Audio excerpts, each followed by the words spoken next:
Hello everybody, how's it going? Hope you're all doing really well. Today we are going to be talking about a book called Trauma and Recovery.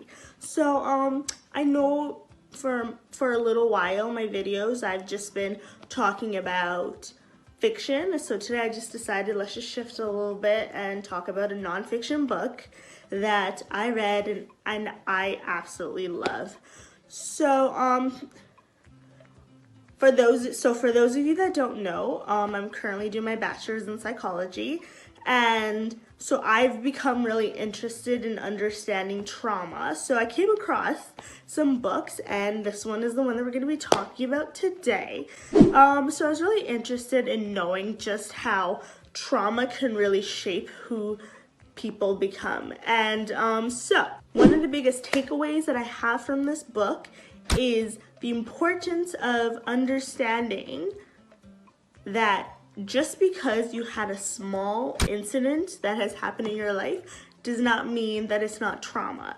And that I think that the society that we live in, people have a tendency of believing that if something is small, then they don't think that it can actually really affect who somebody becomes.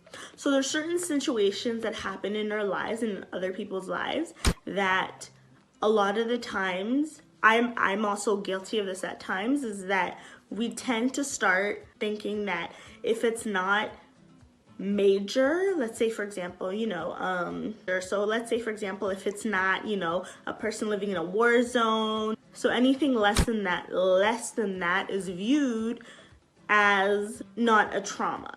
And the reason that I put less in quotations is because I think that sometimes we as people tend to disregard our traumas because they are not as big.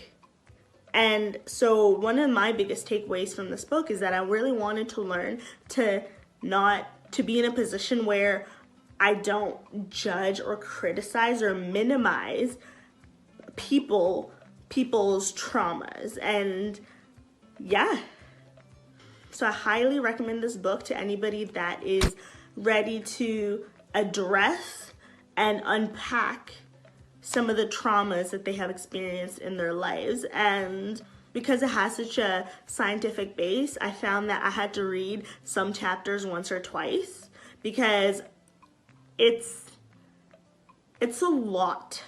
And it's not a book that you read just a little bit.